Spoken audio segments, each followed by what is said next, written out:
Oke, shalom. Salam. Kami mahasiswa dari Institut Agama Kristen Negeri Kupang, Fakultas Keguruan dan Ilmu Pendidikan, Program Studi Pendidikan Agama Kristen, kelas G semester 3.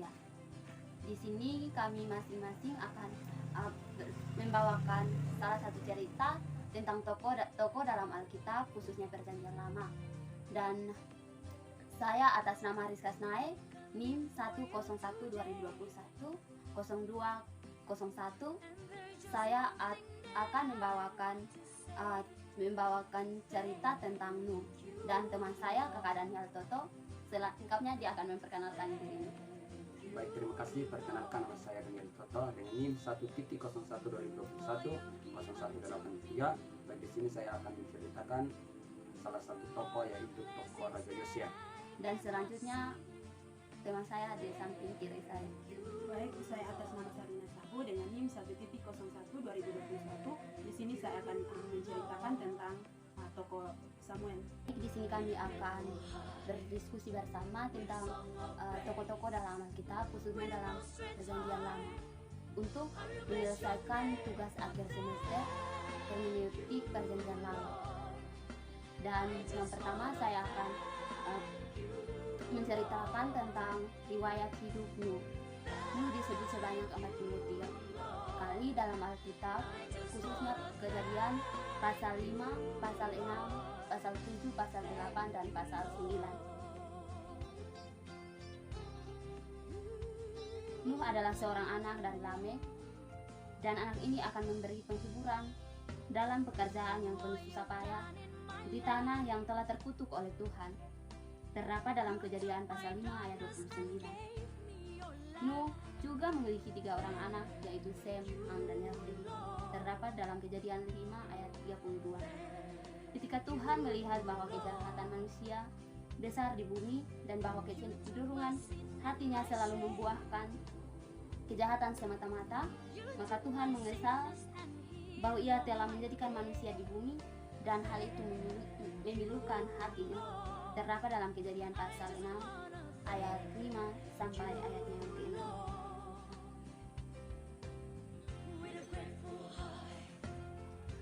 Maka Allah berjanji bahwa Allah akan menghapuskan manusia yang telah diciptakan itu dari muka bumi, baik manusia maupun hewan dan binatang-binatang melata dan burung-burung di udara, sebab Allah menyesal bahwa Allah telah menjadikan mereka, tetapi Nuh mendapat kasih karunia di mata Tuhan. Terdapat dalam Kejadian 6 ayat 7.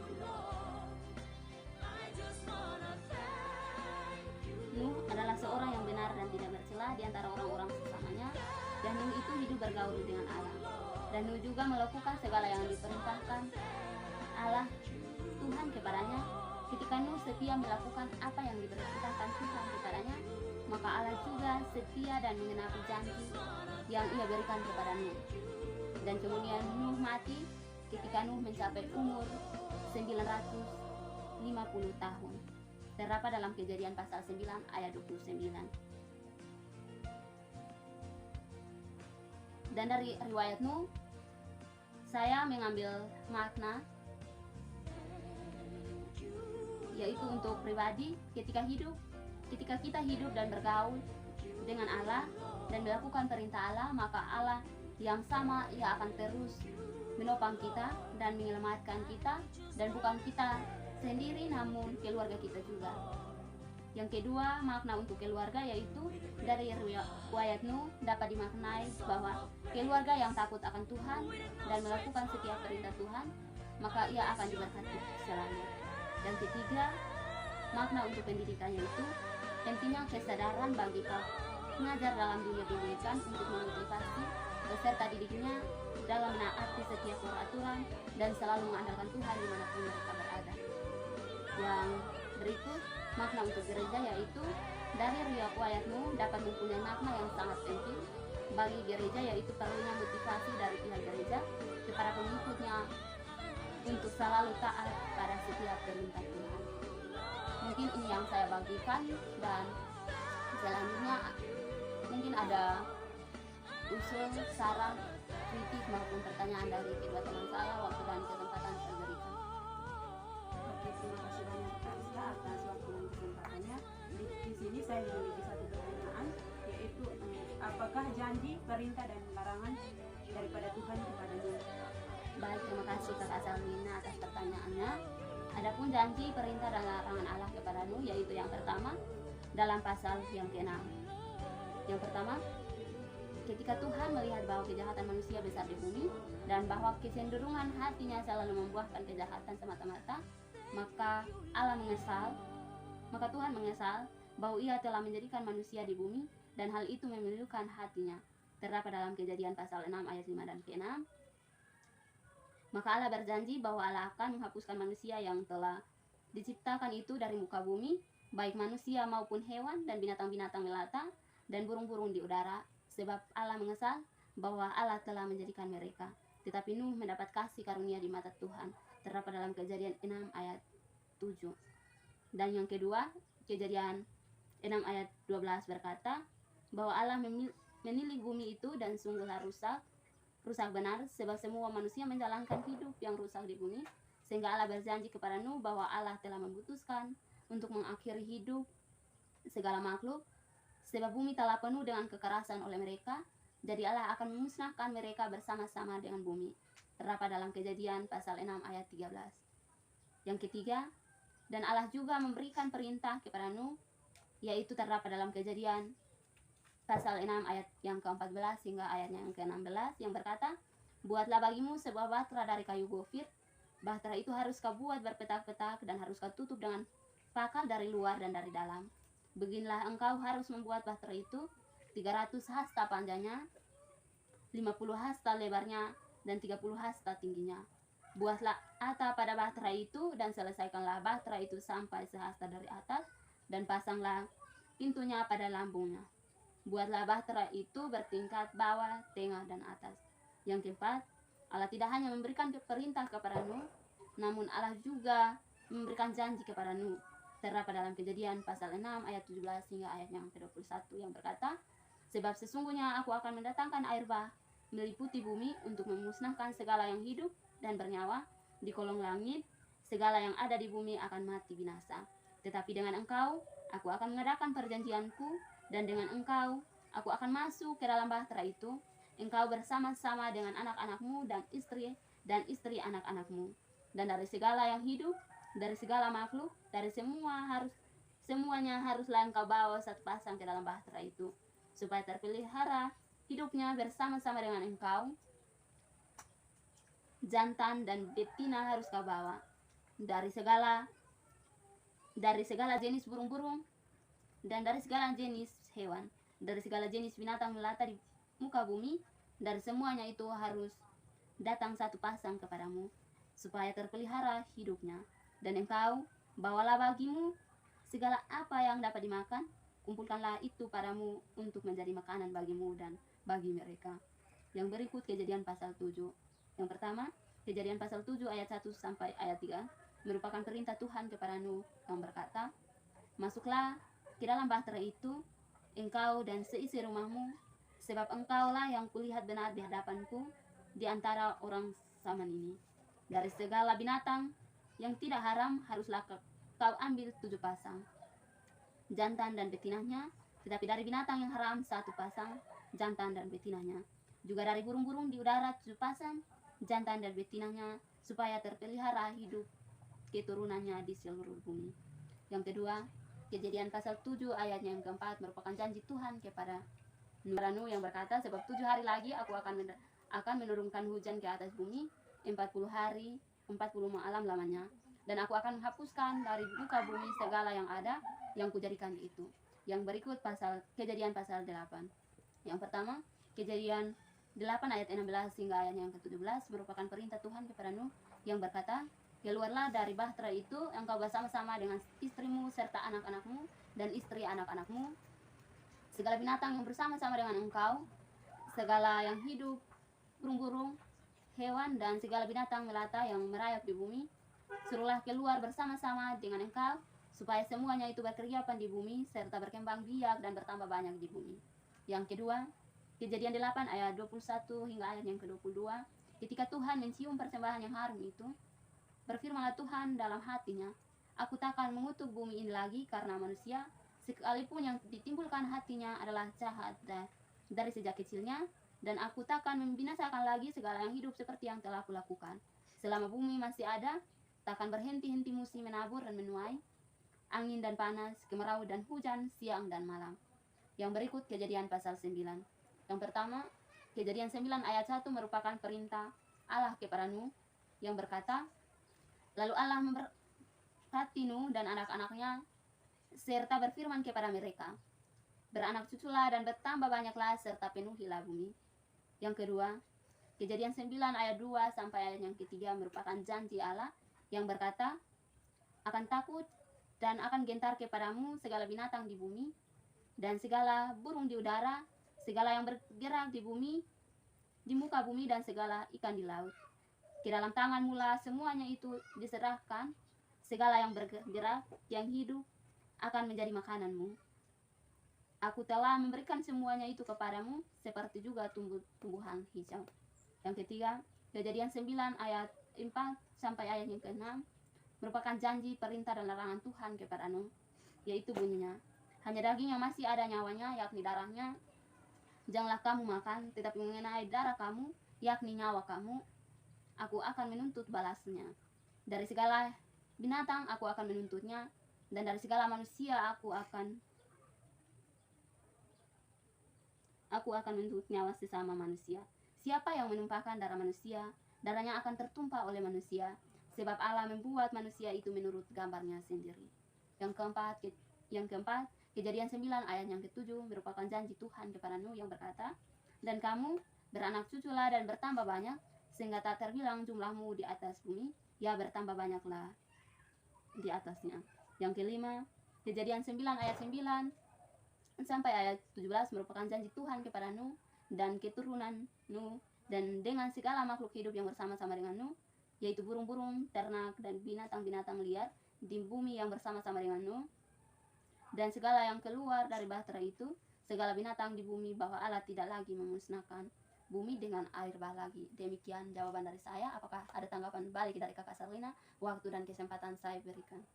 Nah, terima kasih banyak Kakak Rizka untuk jawabannya. Baik, dan selanjutnya waktu dan kesempatan saya berikan kepada Kakak Dani yang akan menceritakan riwayat Yosia, riwayat hidup Yosia. Waktu dan kesempatan saya berikan. Baik, terima kasih atas kesempatan yang diberikan kepada saya. Di sini saya akan menceritakan tentang salah satu tokoh, yaitu tokoh Raja Yosia. Berapa kali Raja Yosia disebut? Yang pertama, 2 Raja-Raja pasal 22 ayat 2 dan Tawarik pasal 34 ayat 35. Dan 2 Raja-Raja pasal 22 ayat 1 dan 2 dan 2 Tawarik pasal 34 ayat 3 sampai yang ke-7. Dan 2 Raja-Raja pasal 22 ayat 3 sampai ayatnya yang ke-9. 2 Raja-Raja pasal 22 ayat 10 hingga ayat yang ke-13 dan ke-19. 2 Raja-Raja pasal 22 ayat 12 hingga ayatnya yang ke-20. 2 Tawarik pasal 35 ayat 1 hingga ayatnya yang ke-19.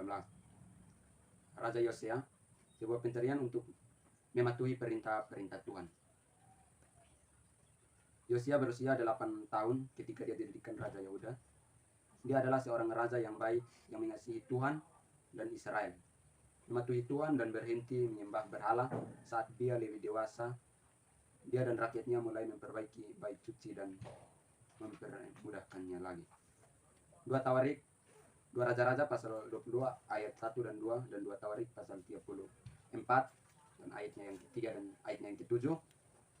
Sementara orang-orang sedang mengerjakan bait suci, Hilkia sang imam tinggi menemukan kitab Taurat, sebuah gulungan yang bersihkan tulisan suci. 2 Raja-Raja pasal 22 ayat 3 sampai ayat yang ke-9. Seorang pelayanan membacakan kitab itu kepada Yosia. Yosia mendengar firman dan sedih karena rakyatnya tidak mematuhi Tuhan. Dia menggoyangkan pakaiannya untuk menunjukkan dia sedang bersedih. 2 Raja-Raja pasal 22 ayat 10 hingga ayat yang ke-13 dan ayatnya yang ke-19. Dia menyuruh Hilkia untuk bertanya kepada Tuhan apa yang hendaknya mereka lakukan. Hilkia dan para pelayanan raja mengunjungi Hulda. Dia adalah seorang nabiya, seorang pemimpin yang setia yang dialami oleh Tuhan. Dia berkata bahwa Tuhan berkenan dengan Yosia karena dia membantu orang-orang untuk patut kepada Tuhan, menjanjikan bahwa dua Raja Yosia akan hidup dalam kedamaian. 2 Raja-Raja pasal 22 ayatnya yang ke-12 hingga ayatnya yang ke-20. Raja Yosia menginginkan rakyatnya untuk menepati janji-janji mereka kepada Tuhan. Dia menyuruh mereka untuk merayakan Paskah, untuk membantu mereka menginginkan bagaimana Tuhan membebaskan orang-orang Israel pada zaman dahulu di Mesir. 2 Tawarik pasal 35 ayat 1 hingga ayatnya yang ke-19. Yosia merayakan Paskah. Raja Yosia merayakan Paskah bagi Tuhan di Yerusalem. Domba Paskah disembelih pada tanggal 14 bulan yang pertama, dan ia menetapkan tugas para imam dan mendorong mereka menunaikan tugas jabatannya dalam rumah Tuhan. Sembelih domba Paskah dikuduskan di rumahmu dan adalah persiapan bagi seorang saudaramu supaya dilakukan apa yang difirmankan Tuhan dengan perantaran Musa. Dan Yosia mengembangkan kepada kaum Awan 3.000 ekor kambing domba yang jantan dan yang muda, semuanya sebagai korban Paskah. Yosia dibunuh oleh Neko. Setelah Yosia memperbaiki rumah Tuhan, majulah Neko raja Mesir hendak berperang di Karkemis di tepi sungai Efrat. Yosia keluar menghadapi. Yosia dibunuh oleh Neko. Setelah Yosia memperbaiki rumah Tuhan, majulah Neko raja Mesir hendak berperang di Karkemis di tepi sungai Efrat. Yosia keluar menghadapinya. Dan ia mengirimkan utusan kepada Yosia dengan pesan, apakah urusanmu dengan aku, Raja Yehuda? Saat ini aku tidak datang melawan engkau, tetapi melawan keluarga raja yang sedang kuperangi. Allah memerintahkan aku supaya segera bertindak. Hentikanlah niatmu menentang Allah yang menyertai aku, supaya engkau jangan dimusnahkannya. Makna cerita dari Raja Yosia, makna dari diri sendiri dari kisah Raja Yosia, yaitu menurut saya bahwa kita belajar dari diri sendiri bahwa setiap orang diperhadapkan pada sebuah keputusan dalam hidupnya, apakah akan jadi orang jahat, apakah akan jadi orang baik, apakah akan jadi orang yang takut akan Tuhan, ataukah akan jadi orang yang membelakangi Tuhan. Menurut saya, mengambil sebuah keputusan, sikap hati untuk takut akan Tuhan merupakan hal yang tepat agar hidup tetap dalam lindungan Tuhan seperti yang dialami oleh Raja Yosia. Amsal 1 ayat 7, takutlah akan Tuhan adalah permulaan pengetahuan, tetapi orang bodoh menghina hikmat dan didikan. Apapun status atau jabatan kita perlu untuk tunduk dan mengandalkan Tuhan dalam hidup kita. Makna dari tokoh Yosia yaitu dari kisah yang diceritakan tentang perjalanan Raja Yosia, teladan yang baik ditunjukkan oleh Yosia kepada bangsanya, dan makna yang terpenting yaitu hidup mengikuti Tuhan, menurut perintah Tuhan, menuruti peraturan Tuhan, dan menuruti segala ketetapan Tuhan. Hal-hal ini menjadi dasar bagi Yosia sehingga ia tetap ditolong Tuhan dalam masa-masa yang sulit dalam perjalanan menjadi seorang raja. Raja Yosia merupakan raja yang saleh, bahkan dia merupakan Raja Yehuda terakhir yang saleh. Makna dari sekolah yaitu sekolah merupakan tempat di mana kita mengambil ilmu dan sangat penting bagi diri sendiri. Peranan pendidikan di Indonesia begitu besar untuk mewujudkan manusia yang utuh, mandiri, serta menjadi manusia yang bermanfaat bagi lingkungan di mana kita tinggal. Dari sekolah kita dibentuk menjadi orang baik. Dari sekolah kita belajar banyak hal-hal yang baik, tentu berikanlah secara sukarela oleh para pendidik. Makna dari gereja yaitu gereja adalah keluarga Allah, persekutuan bagi orang-orang percaya. Makna dari gereja sangat penting bagi orang Kristen. Gereja sangat berperan bagi kehidupan orang-orang Kristen.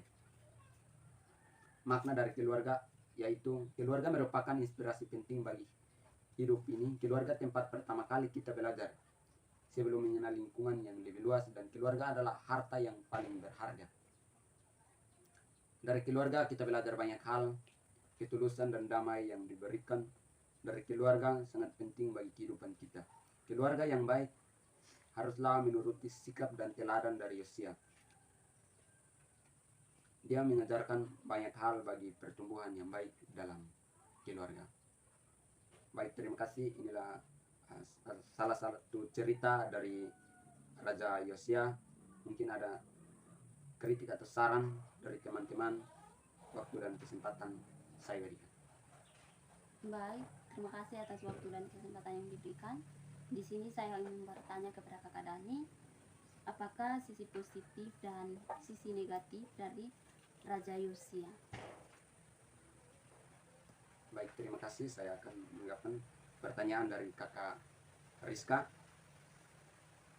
Menurut saya sisi positif dari Raja Yosia adalah dia selalu menerima perintah Tuhan untuk melayani banyak orang dan membantu umat Allah, dan dia selalu setia dengan perintah Tuhan.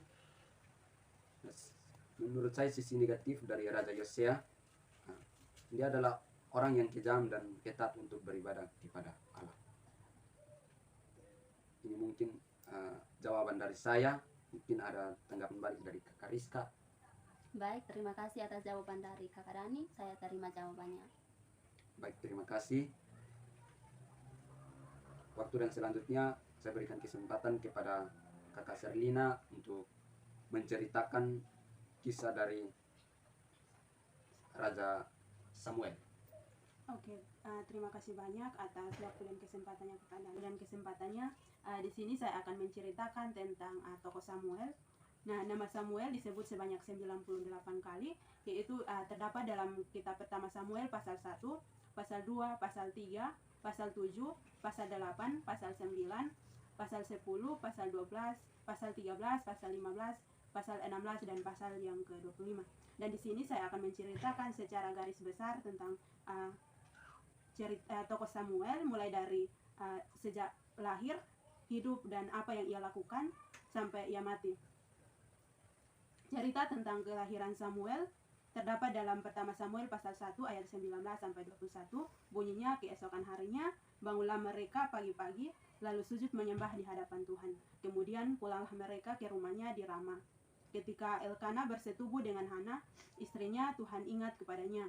Ayat yang ke-19, maka setahun kemudian mengandunglah Hana dan melahirkan seorang anak laki-laki. Ia menamai anak itu Samuel, sebab katanya, aku telah meminta daripada Tuhan. Elkana, laki-laki itu, pergi dengan seisi rumahnya mempersembahkan korban sembelihan tahunan dan korban nasarnya kepada Tuhan. Yang kedua, yang dilakukan oleh Samuel selama masa hidupnya adalah kita dapat baca dalam pertama Samuel pasalnya yang ke-2 ayat 18. Adapun Samuel menjadi pelayan di hadapan Tuhan, ia masih anak-anak dan tubuhnya berlilitkan baju efod dan kain lenan. Dalam ayat ini menceritakan bahwa Samuel sudah menjadi pelayan Tuhan dari sejak ia masih kecil, dan sampai besar pun ia masih tetap melayani Tuhan bahkan sampai ia mati.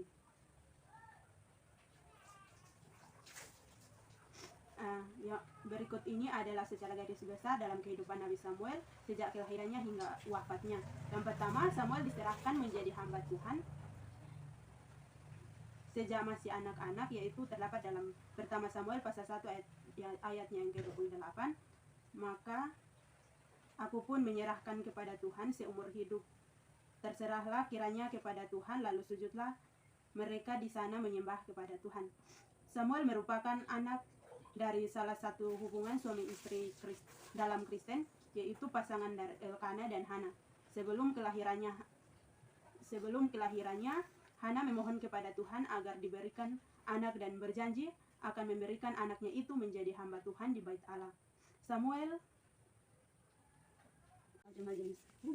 Sebelum kelahirannya, Hana memohon kepada Tuhan agar diberikan anak, dan ia berjanji bahwa ia akan memberikan anaknya itu menjadi hamba Tuhan di bait Allah. Tuhan pun menjawab doa Hana dan memberikan kepadanya Samuel. Oleh karena itu, setelah kelahirannya Samuel, Hana memberikan Samuel ke bait Allah untuk menjadi hamba Tuhan sesuai dengan janjinya kepada Allah. Hal ini yang kemudian memberikan arti nama Samuel dalam Alkitab. Setelah Samuel lahir, terjadilah kemerosotan moral pada bangsa Israel yang membuat imam besar Eli susah hati. Yang kedua, Samuel dibesarkan oleh imam besar Eli. Dalam pertama Samuel pasal 2 ayat 11, lalu pulanglah Elkana ke Rama, tetapi anak itu menjadi pelayan Tuhan di bawah pengawasan Imam Eli. Samuel kemudian dibesarkan oleh imam besar Eli di bait Allah. Pembelajaran agamanya dituntun oleh imam besar Eli, sedangkan kebutuhan fisiknya diurus oleh pelayan-pelayan wanita. Yang ketiga, Allah memanggil Samuel dan memberikan nubuat tentang keluarga Eli. Dalam pertama Samuel pasal 3 ayat 10, lalu datanglah Tuhan berdiri di sana dan memanggil seperti yang sudah yang sudah-sudah, Samuel, dan Samuel menjawab, berbicaralah sebab hamba-Mu ini mendengar. Ini adalah pertama kali Samuel berinteraksi langsung dengan Allah. Awalnya Samuel mengira ia dipanggil oleh Imam Eli. Setelah 3 kali akhirnya Eli mengerti bahwa Allah yang telah memanggil Samuel sehingga dimintanya Samuel untuk menjawab Allah. Dalam interaksinya Allah memberitahukan kepada Samuel tentang hukuman yang akan diberikan pada keluarga Eli. Ketika Eli bertanya, Samuel tidak menyembunyikan satu hal pun yang Allah katakan di depan Eli. Hal ini menjadi tindakan yang terkenal di hadapan Allah. Yang keempat, Samuel mengurapi Raja Saul sebagai raja pertama bagi bangsa Israel. Dalam pertama Samuel pasalnya yang ke-9 ayat 15-16, tetapi Tuhan telah menyatakan kepada Samuel sehari sebelum kedatangan Saul demikian, besok kira-kira waktu ini aku akan menyuruh kepadamu seorang laki-laki tanah Benyamin. Engkau akan mengurapi dia menjadi raja atas umatku Israel dan ia akan menyelamatkan umatku dari tangan orang Filistin. Sebab aku telah memperhatikan sengsara umatku itu karena teriaknya telah sampai kepadaku. Samuel pun menjadi semakin tua. Sayangnya anak-anaknya tidak hidup seperti Samuel yang menjadi hamba Tuhan.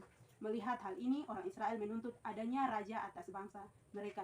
Awalnya Samuel merasa kesal karena permintaan ini, tetapi Allah ternyata menghendaki adanya raja atas bangsa Israel. Atas perintah Tuhan, Samuel pun mengurapi Raja Saul. Ini menjadikan Saul sebagai raja pertama bagi bangsa Israel. Samuel memilih pemimpin bagi bangsa Israel sesuai dengan ayat Alkitab tentang memilih pemimpin. Yang kelima, Samuel mengurapi Raja Daud untuk menggantikan Raja Saul. Terdapat dalam pertama Samuel pasalnya yang ke-16 ayat 13. Samuel mengambil tabung tanduk yang berisi minyak itu dan mengurapi Raja Daud di tengah-tengah saudara-saudaranya. Sejak hari itu dan seterusnya berkuasalah roh Tuhan atas Daud. Lalu berangkatlah Samuel menuju Rama. Raja Saul setelah diurapi ternyata tidak melaksanakan apa yang diperintahkan Tuhan. Hal ini membuat Tuhan menyesal dan Samuel berduka cita. Oleh karena itu Allah mengambil langkah untuk memilih raja yang baru bagi bangsa Israel yang seturut dengan kehendaknya.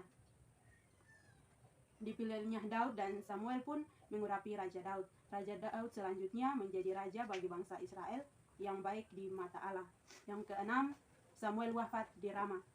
Terdapat dalam pertama Samuel pasal 25 ayatnya yang ke-1, dan matilah Samuel, seluruh orang Israel berkumpul meratapi dia dan menguburkan dia di rumahnya di Rama, dan Daud berkemas lalu pergi ke padang gurun. Tradisi Yahudi mengatakan bahwa Samuel diperkirakan wafat pada 28 Iyar dan pada umurnya yang kurang lebih 80 tahun. Adapun kelebihan dan kelemahan daripada Samuel. Kelebihan daripada Samuel yaitu Samuel adalah seorang tokoh yang sangat aktif dalam setiap pelayanan dan bahkan ia sudah melayani Tuhan dari sejak ia kecil sampai ia mati. Akan tetapi ia juga mempunyai kelemahan dalam hidupnya, yaitu meskipun ia sudah melayani Tuhan dari sejak ia kecil bahkan sampai ia mati, akan tetapi ia gagal dalam mendidik anak-anaknya dan ia dapat mengulangi kesalahan yang dilakukan oleh Imam Eli. Sekian cerita singkat dari saya. Waktu dan kesempatan saya berikan kepada teman-teman untuk memberikan pertanyaan, usul ataupun saran. Baik, terima kasih atas kesempatan yang diberikan kepada saya. Saya ingin bertanya kepada Kakak Serlina, apa makna dari cerita tokoh Samuel? Oke, terima kasih banyak Kakak Dani atas pertanyaannya. Di sini makna dari cerita Samuel untuk diri sendiri yang saya dapat di sini adalah mari kita pakai diri kita untuk melayani Tuhan, mau dalam keadaan apapun, sama seperti tokoh Samuel yang ia sudah melayani Tuhan mulai dari sejak ia kecil bahkan sampai ia mati. Dan mari kita pergunakan waktu dan kesempatan yang ada untuk melayani Tuhan. Yang kedua adalah makna untuk dari cerita Samuel untuk keluarga. Mau sesibuk apapun dengan setiap pelayanan dan tugas kita, mari kita mengerjakan atau membagikan hal-hal baik kepada keluarga juga. Dan yang ketiga, makna dari cerita Samuel untuk gereja adalah mau sesibuk apapun dengan setiap kesibukan kita, mari kita berikan waktu kita, berikan diri kita untuk melayani Tuhan, baik itu di gereja maupun dimanapun kita berada. Mungkin ini jawaban dari saya. Apakah ada tanggapan kembali dari Kakak Dani? Ya, baik, terima kasih Kak. Oke, terima kasih Kakak Dani. Baik, sekian hasil diskusi kami bertiga. Shalom.